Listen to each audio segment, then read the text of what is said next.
Our speaker today is Dr. Kelly Reynolds. She is from the College of Public Health, but she is amazingly, kind of like a lot of our speakers this summer, a true blue University of Arizona resident. So she started here in microbiology at the University of Arizona, and then went away to the University of South Florida to do her master's in public health, and then she came back here to do her PhD and a postdoc at the University of Arizona. And so now she is professor within the Department of Community Environment Policy in the Mellon and Zuckerman College of Public Health. She is also director of two different centers, the Environment Exposure Science and Risk Assessment Center, as well as the director for the Western Region Public Health Training Center. We're going to hear more about that later. And overall, Dr. Reynolds is an environmental science researcher and educator. Her work focuses on water quality, food safety, and disease transmission. So some of her current projects include detecting viruses in drinking water and identifying contaminants in the water supply as well as in homes. And her work has been highlighted in a lot of places, I found out, especially in the popular media, which I thought was really, really interesting. So her research has been highlighted in, let's say, the Today Show, the PBS NewsHour, CBS News. It's also been in magazines, so Self, Reader's Digest, Consumer Reports, Better Homes and Gardens, among others, and in webcasts like BuzzFeed, Huffington Post, and Oprah.com even. So, interesting stuff. So today she's going to talk about the journey of the germ and the germologist. So please join me in welcoming Dr. Thank you so much for that introduction. And I just turned my phone off. It's really embarrassing when the speaker's phone goes off in the middle of the talk. And I do recommend going to the Desk Museum. I have one of those gold memberships. I go all the time. You never get tired of it. It's a really wonderful place. So thank you for having me here today. As Jennifer mentioned, I'm going to talk about kind of my career progression, how I got here, and then highlight some of the research that we do. And I think just based on some of the places where I've been invited to give talks or interviews with the media about the kind of work that we do, just kind of shows that everybody has somewhat of an interest in germs, right? And how we get exposed to germs, what they do to us, and how we can avoid them. So that's really the base of my research and kind of my teaching research and service activities. So my journey, I went to high school in Tucson. I went to Amphi High, if anybody knows Tucson high schools. And I graduated from there, and I had done kind of the JTED-like program. We didn't actually have JTED back then, but a similar program where you could do kind of health-based practice. So I was doing that. I was doing rotations in hospitals, and just basically thought, okay, I'm med school bound. I'm pretty good in math. I'm pretty good in science. What else would I do but go to med school? And then I got to U of A, working on my pre-med courses, and I just started realizing, there seemed to be something a little too intense about the medical field for me, and I thought, I just don't see myself fitting in here, but I didn't really know what other options were available. And so I just started doing rotations in labs here on campus. I started working with Chuck Gerba, Dr. Germ, he's also known as, and he was a microbiologist here at the University of Arizona, and he said, yeah, I have a position in my lab, you can kind of shadow what my grad students are doing, but you have to start as a dishwasher because, and I believe this, he said the most important thing when you start working in a lab is to understand the glassware. Well, looking back on that, no, I was just a dishwasher. They needed somebody to wash the dishes. Like, you could understand the glassware without washing it, right? So anyway, but I was a dishwasher, and then I got promoted to the microscope, and so then I got promoted to being the field researcher and helping the grad students, and I developed a passion for microbiology. A little less intense because I'm not necessarily directly dealing with people whose lives are at stake, but indirectly trying to improve public health, trying to make kind of our world safer with regards to infection transmission. And so then that pathway just carried on. But I did decide to leave the U of A when I graduated in 1989 for my bachelor's degree, and I went to University of South Florida. And I really, same way I sort of fell into microbiology for my bachelor's, I sort of fell into this move to Florida as well, because there was a faculty member here who was leaving the U of A and going to start her own lab in Florida. And so she said, do you want to come with me? It'll be really fun. You can start a lab from scratch. And so I moved with her to Florida, and I was like, this is great. I live by the beach, the weather's amazing. I'm going to be a marine microbiologist. So I thought I was doing marine microbiology, but what I quickly realized is I wasn't an expert in marine microbiology, I was an expert in fecal matter. So I could do that anywhere, right? So I was studying sewage outfalls in the ocean environment. I was studying the impact of bathers this was in Hanauma Bay. Has anybody been to Hawaii? Hanauma Bay is kind of a contained area where they only allow so many people in because it's small and it's kind of protected ecosystem. Too many people they think will stress the fish and the coral reef and that sort of thing. So we were studying what the bather impacts were, like how many people were too many people in that area. And basically what we realized is that where they were dumping sewage in Hawaii had the equivalent impact as the people just swimming at the beaches in terms of fecal matter and toxins washing out their body and impacting the coral reef and the fish in that area. So we did a lot of studies looking at human impacts on recreational water. And like I say, I started realizing I was not an expert in the marine environment, I was an expert in poop. And so one of the best areas to study fecal matter is Tucson, Arizona, because we reuse a lot of our wastewater. The majority of our wastewater goes to irrigate cotton fields and goes to our sewage solids go to leaking benches and concrete type mixed concrete bricks, and we do a lot of reuse in this environment, and partially because we need to reuse water because we have such a shortage here. Other places will dump raw sewage or dump treated sewage just in the environment, maybe in lakes and streams where it gets diluted, or they might dump the solids in landfills, but we actually use a lot of it here.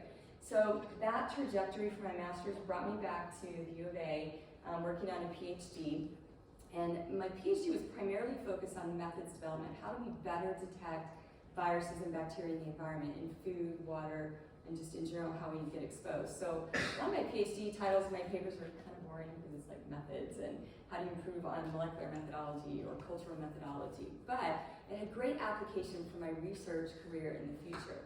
And so I quickly fell into, I wrote a couple of grants as a grad student, highly recommend that. Just was kind of practicing writing grants, didn't really think anything would get funded. So I was sort of green in the whole area, but I got really lucky and I had 2 grant proposals funded when I was still a PhD student. So at that time, the U of A said, you can't become faculty unless you've done a postdoc somewhere first. So I did a 2-week postdoc here at the U of A, had these grants funded, and then like, okay, check the postdoc box, and now you're faculty at U of A. So I started in the Soil, Water, and Environmental Science department here in the College of Agriculture. Worked there for, I don't know, what is this, about 10, 11 years. And I did a lot of work, like I say, in water quality, food safety, all kinds of things. But what was missing for me then was sort of the satisfaction of I'm running around the planet, literally, looking for germs, and I'm finding them, but what does it mean? If I find a germ in water, or in drinking water, or recreational water, what does it mean for human health? So around this time, the College of Public Health was splitting. They weren't a college yet, they were a division of the College of Medicine. And they were splitting into their own college. And so they had a bunch of faculty positions open.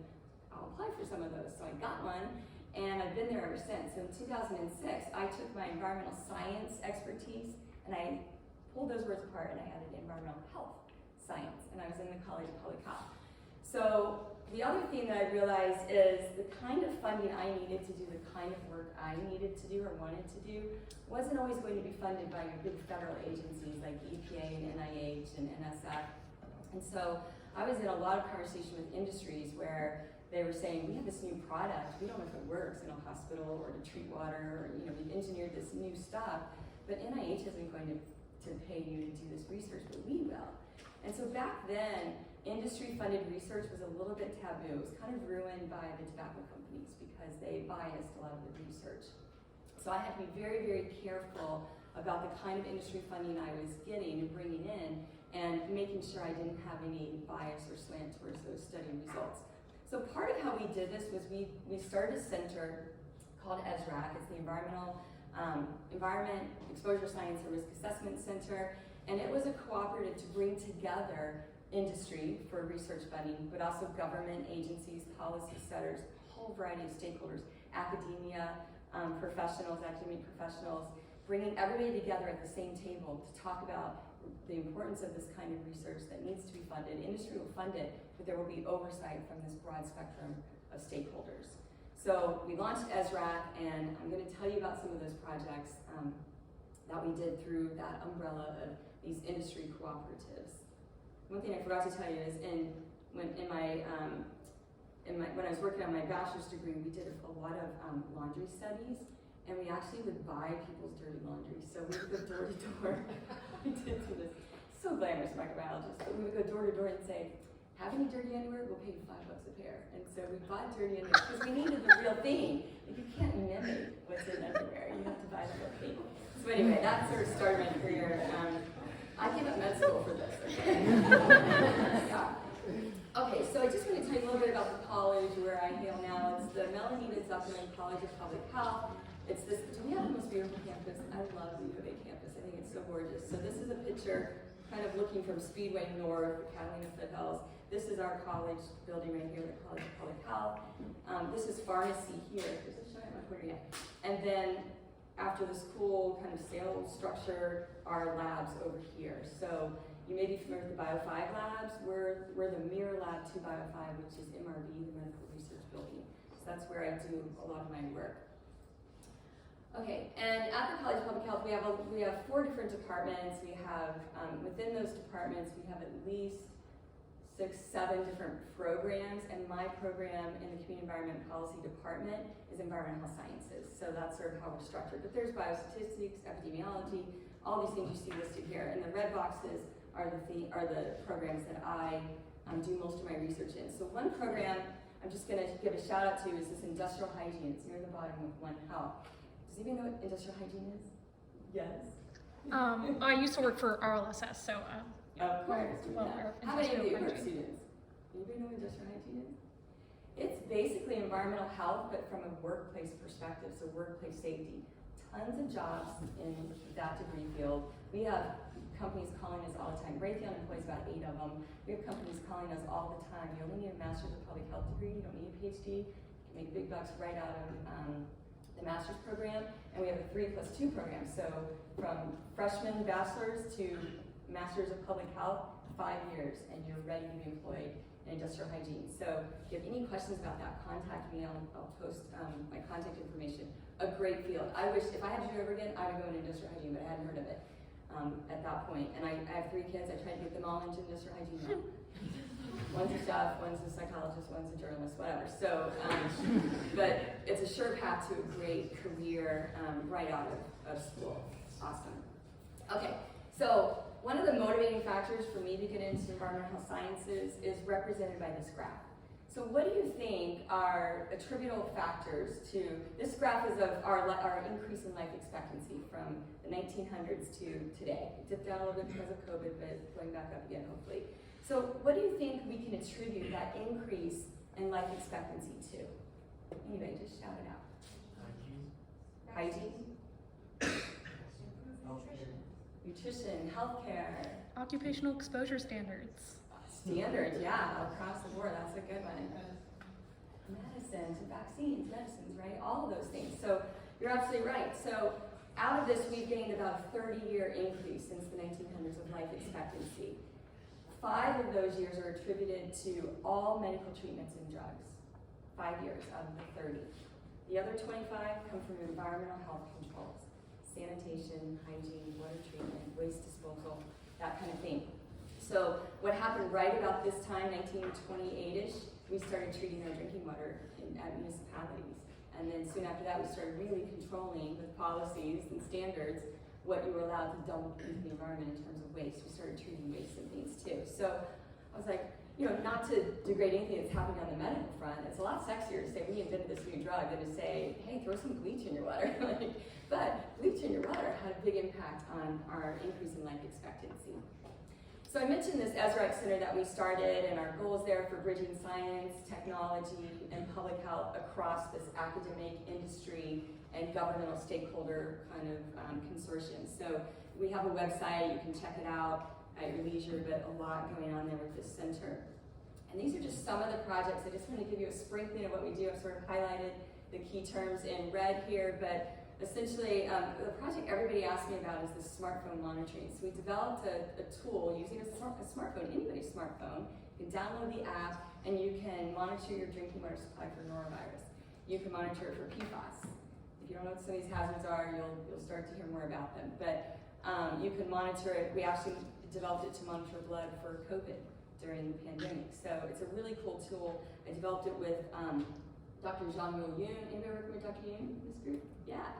We work together on the smartphone app tools. So just a great collaboration with the engineering college here and public health. And other things, like mining's a big deal in our state, and workplace safety in mining is important, and the tailings and how they're disposed of, and public health safety of the population, important stuff. Water for irrigation, drinking, all this, you can just kind of scan down and see what we do. But I am going to talk a little bit about our home hygiene studies. I don't know if anybody saw the headline a couple of weeks ago. I think it was in Environmental Science and Technology Journal. I might have been in Nature. I can't remember exactly. But anyway, it was a study showing that 70% of all COVID infections were acquired in the home. We have virtually no standards or guidelines for what you guys do in your home. Who trained you how to cook properly? Who trained you how to isolate when you're sick in the home, right? We're worried when we go out in public places. I see people opening doors with their elbows and flushing toilets with their feet, but you don't do that at home. But the home, we think, is a central transfer site of germs. I'll tell you more about that. By the way, I have, okay, I'm gonna move a little faster. I have 30 slides, so if this is torturous for you, just start the countdown now. But, okay, so here's a question I get a lot. Exposure to germs is good for you, it builds immunity. And I say, yeah, that's somewhat true, it can happen, but why are we getting continuously infected by germs year after year after year? Why do we take the flu vaccine every year? Well, germs change, they mutate, and we don't really build immunity to a lot of common infections. So your best prevention is avoiding infection in the first place, okay? So these are my 3 kids that I mentioned earlier. They're now, like I say, they're out of the house. This is when they were really cute and stuff, but they're also germ factories. Kids are germ factories, that's just a fact, okay? And you can see the mischievousness in their eyes, can't you? But anyway, they turned out pretty good. Okay, so to answer this question though, infectious disease, are we, building immunity to exposure to germs? Well, infectious diseases are the 3rd leading cause of death in the US and the 1st in the developing world. So it's still a big problem.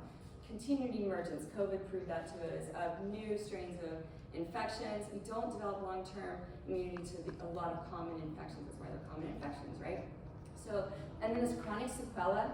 Did you know that diabetes, arthritis, heart disease, all have neurological disorders we know from COVID, all have, in part, source back to initial infection. So there are chronic conditions that evolve after an initial infection with a pathogen in the environment. So chronic sequela is a big problem. We have more people living longer with chronic illnesses, and that makes them more vulnerable to infectious diseases. They're more susceptible because they're immunocompromised. And we also have really different behaviors that involve. We touch surfaces all the time. And the CDC says about 80%, 70-80% of all disease transmission is from touching surfaces and then touching our face. So, do you touch surfaces all the time? How many people are touching their face right now? Anybody doing this? Or yeah. So, you touch your face all the time, you touch surfaces all the time, the cell phone, the ATM buttons, all this stuff. So, this is a new thing in history, new behaviors. So, again, I would say that improved public health really depends on effective targeted hygiene practices. And I bold targeted because this whole hygiene theater stuff that happened during COVID, where people were putting on spacesuits and fogging entire rooms, not necessary. It's necessary to think about hand washing before you touch your face, before you prepare food, and keeping your commonly touched surfaces clean. That's what I call targeted hygiene. So here are some stats about how common infections are. I remember my mom saying when my kids were little, maybe don't bring the kids around when they're sick. And I'm like, okay, well, you'll never see us because there's 3 of them. One of us is always sick all the time. And look at these stats. 2 to 4 times a year does an adult have a cold. Adults have colds 2 to 4 times a year. Kids, look at this. 6 to 8 times a year, a kid will have a cold. A lot of times you say, oh, it's allergies or whatever. By the way, stiff necks, you ever woke up with stiff neck and you're like, I need a new pillow, this bed is terrible. Most stiff necks are due to mild meningitis infections and swelling in the neck, not from a bad pillow. Why do you randomly have a bad pillow? And then, anyway. So these are things I think we don't realize how commonly we are infected with microbes, but it happens. And it costs us a lot of money. That was the other part of that slide. It costs a lot of money. So if you're not motivated by public health, the finances of being sick, even at these mild infections, is astronomical, really. Okay, so drinking water. What's going on with drinking water? 2014 was the worst year for waterborne disease outbreaks since 1983. We're seeing an increase in drinking water outbreaks. All that black area to the right of this chart is Legionella. We didn't even start looking for Legionella until 2001 because we didn't know it was an issue. And now it's the most predominant waterborne pathogen. So why does this chart end at 2014? Because that's when CDC stopped publishing this data. We don't really know the compilation of this data past 2014. They published this in 2017. They're supposed to go out with another report in 2019. But what happened in 2019? COVID. So they said, we'll get back to it when we get back to it. Okay, so some of the data, I don't think it's gone down necessarily though, right? Because Legionella is still in the news quite a bit. So we wanted to figure out why. Well, how can we do research to figure out what's happening with our drinking water supply? And I will tell you, spoiler alert on this story, it's the distribution system, because our municipalities are treating water pretty effectively, but then we put the water in our distribution system that's leaky and old and all the stuff. I could tell you tons of stories about it. So we did a study on post-distribution monitoring of water quality, and I had a friend who owns these machines all over town. And I said, Sean, when you go to change the filters out of these machines, can I see what got stuck on them, what your machines removed? He's like, yeah, but those filters aren't designed to remove microbes because we have ozone and we have UV and after the filter. I'm like, yeah, I probably won't find anything, but let me just try. So we sampled a bunch of these filters. 25% of them were positive for a culturable enteric virus, those are viruses that make you sick, spread by feces, or fecal bacteria. So that water got contaminated between the municipality that treated the water probably pretty effectively, and when it got to this point of distribution at the convenience store or whatever. Okay, so the other thing that happened, so that was at like a city distribution point. Then it goes to your house, right? Your water comes to your house, and this is what we call premise plumbing. Look what happens to Tucson water from the ground, 1 to 10 colony-forming units of bacteria. That's really low. This is not necessarily fecal bacteria, it's just water has bacteria in it. And then once it goes to the distribution system, 10 to 100-fold more contaminated. Once it goes to your household tap, look at this. Up to 1 million colony-forming units of bacteria per milliliter of water. We drink 2 liters of this stuff a day. So what's happening with the premise plumbing? Well, it's hot, the water sits there, bacteria grow, and it comes out your faucet. You go on vacation for 2 weeks, when you come back, do you flush your premise plumbing system? Do you let it run for 15 minutes to wash everything out that blew in there? Probably not. Most people don't know to do this, but that's what you should do. So in our household monitoring study, 65% of the samples we tested were positive for E. coli. That's a fecal bacteria, shouldn't be there. Okay, this is one of my favorite studies, and we actually haven't done it. I couldn't get funding for it, but I keep talking about it. We've been monitoring wastewater for adenovirus, and it's the #1 virus we find in wastewater. The highest population of viruses we find in wastewater is adenovirus. What's it doing there? Well, we know that adenovirus 36 in particular, do you notice this rat is kind of fat? Adenovirus 36 has this mechanism where it turns on your host cell machinery and that of the rat to produce lipogenic enzymes, which makes you hold on to fat. So this rat is infected with adenovirus 36. We know that when we do human fecal studies that 30% of clinically obese people test positive for adenovirus 36, 11% of non-obese people don't.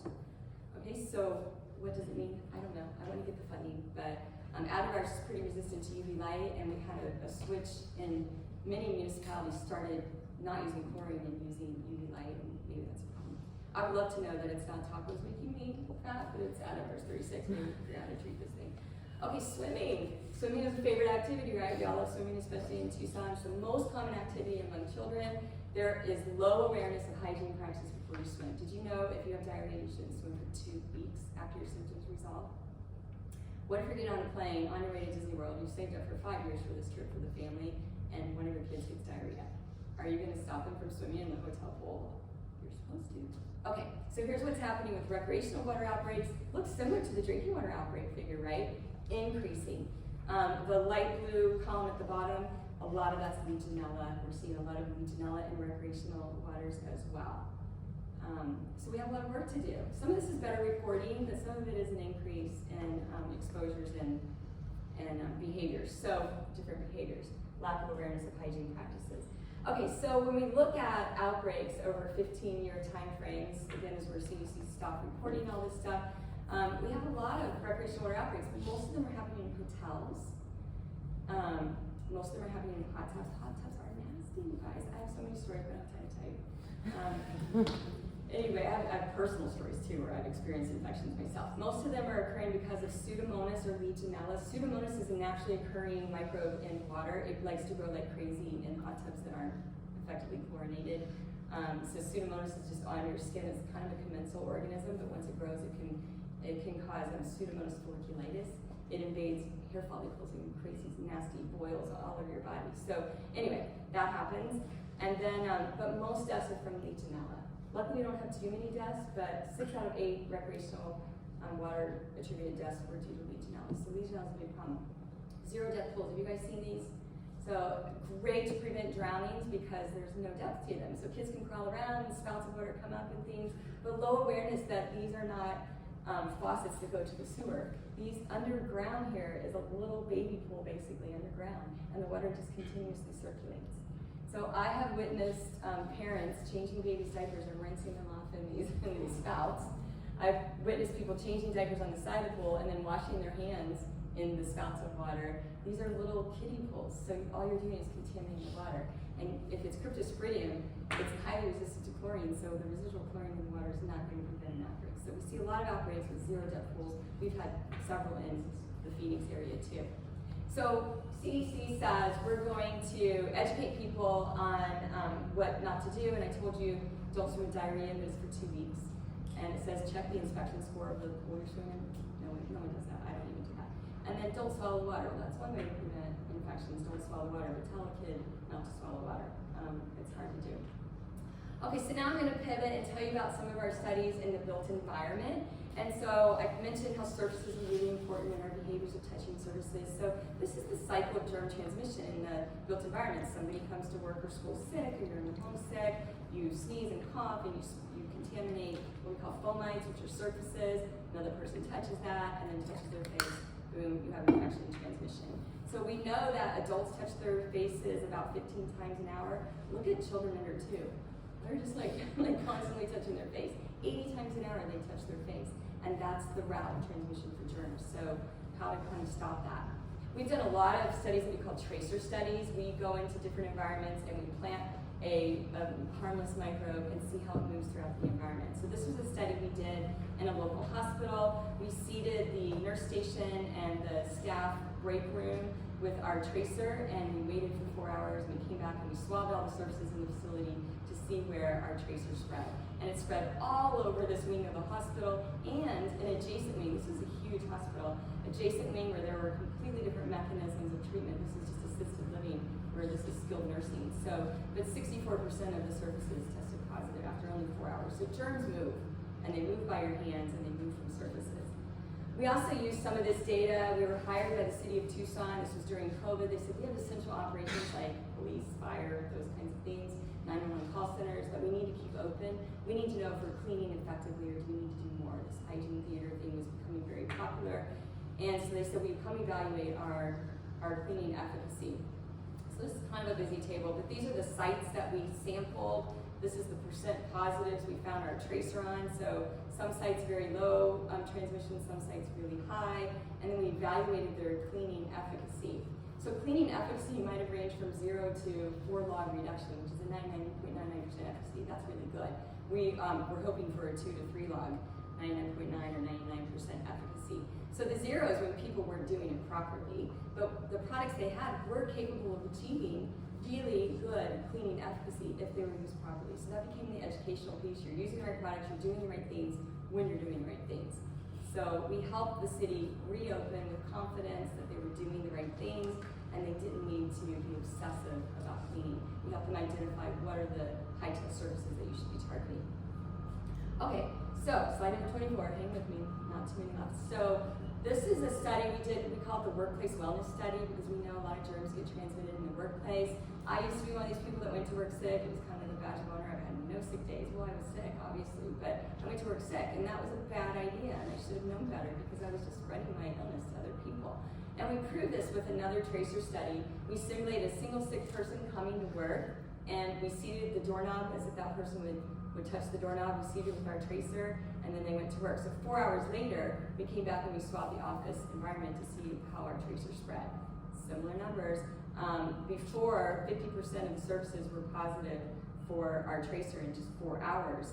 But we implemented this healthy workplace intervention where we provided disinfecting and hand hygiene products to people, and we saw that we could reduce the contamination levels by about 80%. And that had an outcome. We run these risk models to see what is the health impact of this environmental contamination reduction. And we develop these great quantitative and improvement risk assessment models, and they predict health outcomes before and after interventions. And we saw the risk of infection dramatically reduced by about 80% as well in the workplace environment. So we did these kind of studies in all kinds of different environments, other office buildings, urgent care facilities, hotel lobbies, long-term care facilities, schools, homes, all kinds of places. And we help people evaluate how they can be safer with very simple interventions. Okay, so the last study I'm going to tell you about is the study that we did with the CDC and an industry partner. So it was funded by Ecolab and Nalco Water.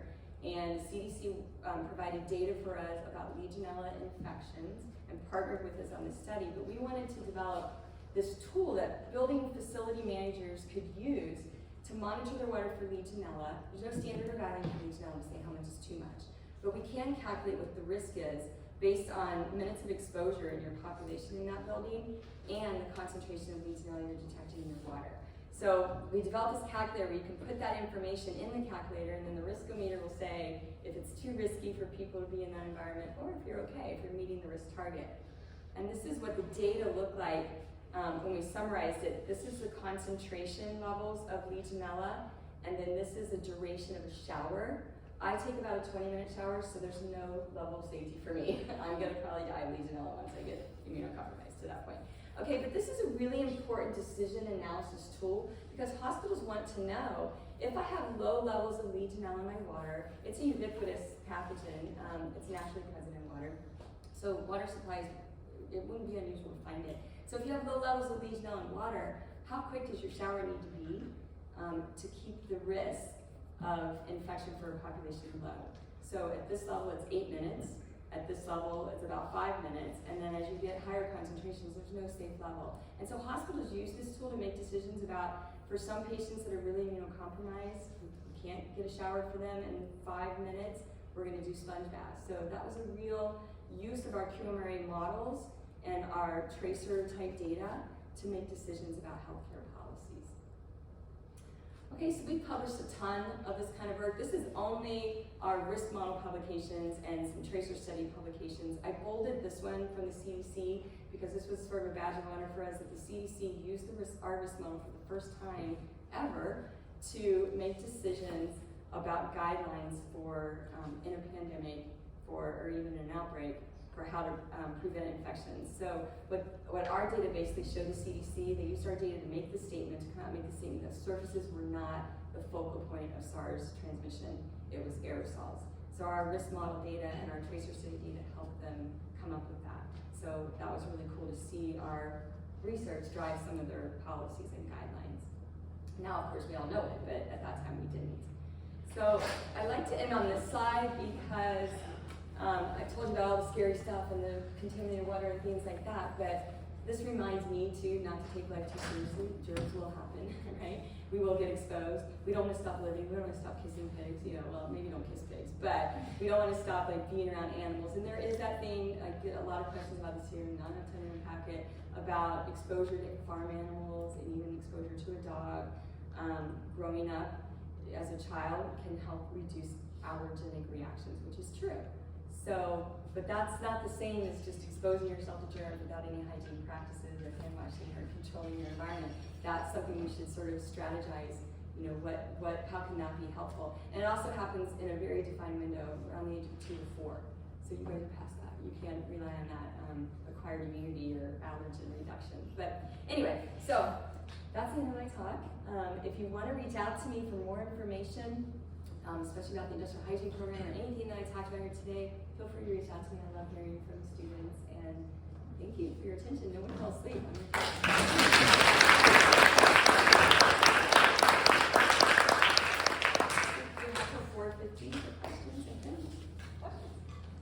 So I wanted to ask about like those tracer evaluations and stuff. You said you did them in a lot of places. So that was grant funded? And yeah, so Yeah.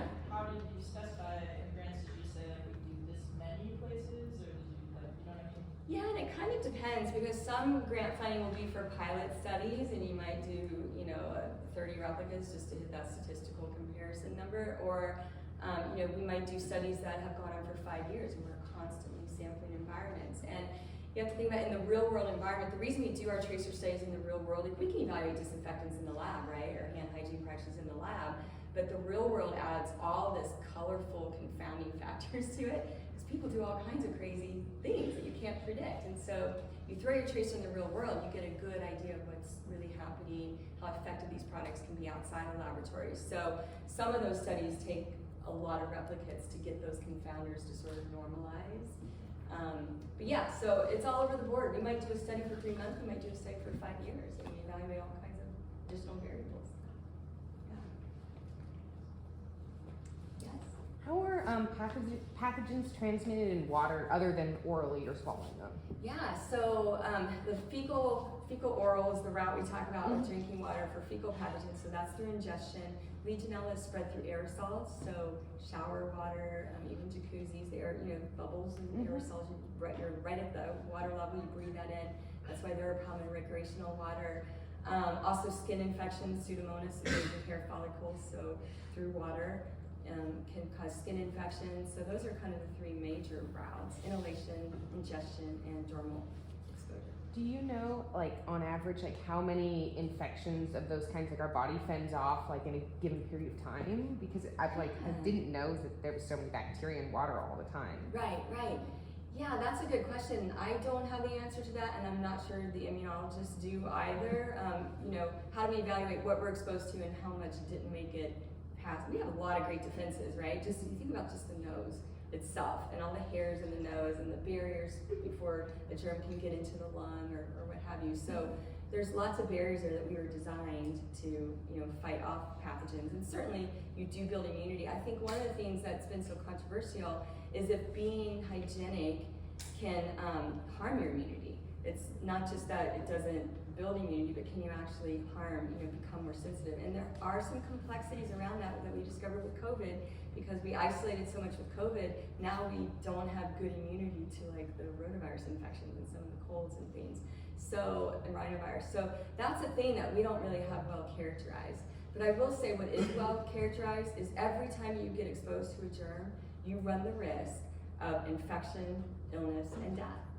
Low rates, obviously, but it happens. So, 3rd leading cause of death. So prevention is still kind of the best mechanism, rather than trying to rely on building immunity that we don't even understand. But hopefully we'll get more research around that. Anybody studying immunology in here? Okay, well, answer that for me. Get on that. Okay. Other questions? Great questions. Sure. So after conducting pilot studies about disease transmission in the workplace, what challenges have you faced in terms of implementing intervention? Yeah, great question. Lots of challenges. So I would say for the office wellness study, as an example, we had 80 employees in the office, and so we said, okay, we're going to do this office wellness thing. We don't want you to come to work when you're sick. We're going to provide free products: disinfecting wipes, tissues, and hand sanitizer. We're not going to necessarily tell you how to use them, but here's the products, read the labels, whatever. About half of the people in the office said, no thank you, we don't even want the products, for whatever reason. So about 40 people in the office used the products. So to see an 80% reduction in risk when only half the people were even accepting the products, let alone even using them properly. So we did go back and weigh the products to see how much they might have been used, and some of them were minimally used, some of them were missing.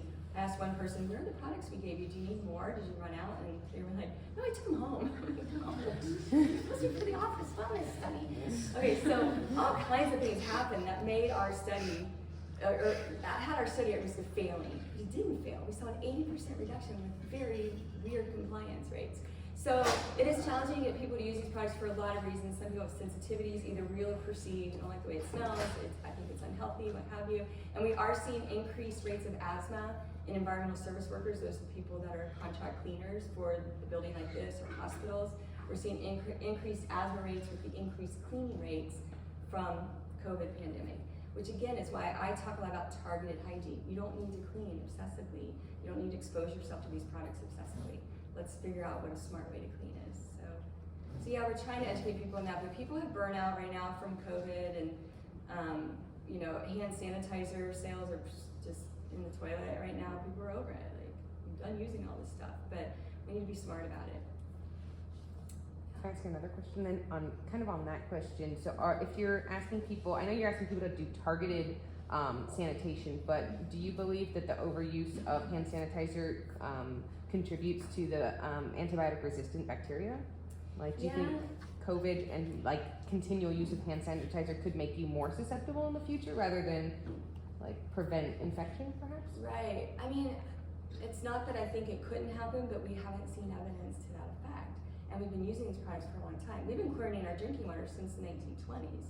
And people have stated for decades chlorine produces antibiotic-resistant organisms or antimicrobial-resistant organisms, and we're not seeing it. So there are some studies, that I don't have time to unpack it, I do entire lectures on this, where triclosan as an ingredient in a lot of antimicrobial soaps creates antibiotic resistance, and we have seen that, but it's when the product was diluted 30-fold. But some people do dilute their products. It's getting low, so you add a bunch of water, you could dilute it, and that can grow up some resistance. So, but we banned triclosan, finally. Canada banned it like 15 years ago. We banned it last year or 2 years ago, pretty recently. So, I think you had a question? Yeah, after you put your tracer in the room and then you swabbed it, how did you tell that it was the tracer you were looking for?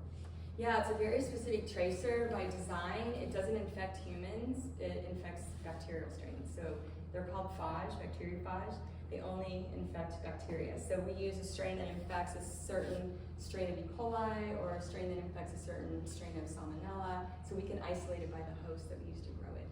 Oh, so you like streak it onto a bacterial log and see if it kills?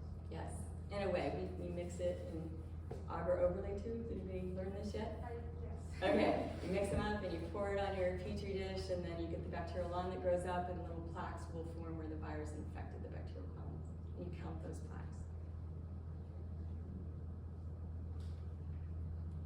Yes? Yeah, I had a question about those tracers too.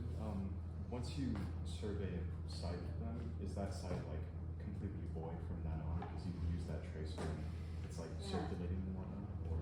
Well, the beauty of the tracers we pick for our studies is that they mimic real bacteria pretty closely and real viruses pretty closely. They're around the same size. They're vulnerable to disinfectants used properly. So we disinfect the area after our study to kill as many as possible. You might still have a few rogue ones that you miss, right? That happens. But after about 48 hours, they die off. So we can only do our study. We just finished a hotel study, and we could only do sampling with our tracer every 48 hours because we had to wait in between to make sure they died off. So we control it in that way. Anyone else? Yes. I was wondering if you could go into more detail maybe into like what types of grants you plan to during the PhD that you were talking about. Yeah, so one of my, and it came out of my methods about the boring papers.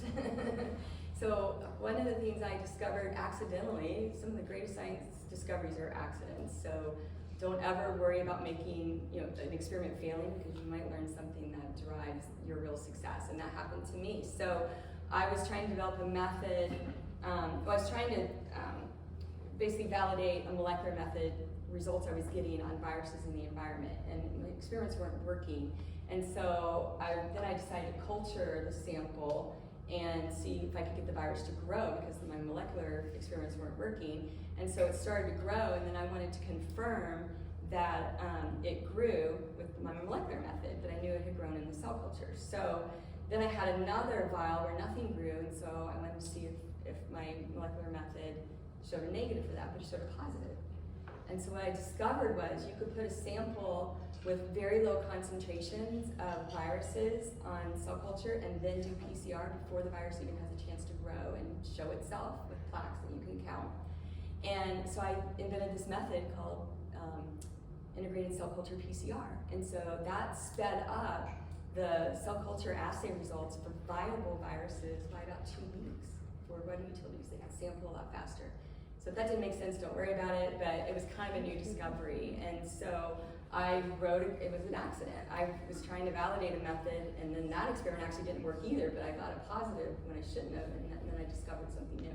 So I wrote a grant to American Waterworks Association to see if I could explore this more and find out where that sweet spot was at the minimum you could culture, so to speed up the assay. And then I wrote a similar grant in a different environment to the EPA, and they both got funded. And so I had plenty of funding for myself, and I could hire a team, and it just went on from there. And so once you get your foot in the door with federal funding, well, American Water Works Association is kind of it's a private water utility, but they own, they're the biggest water utility owner in the country.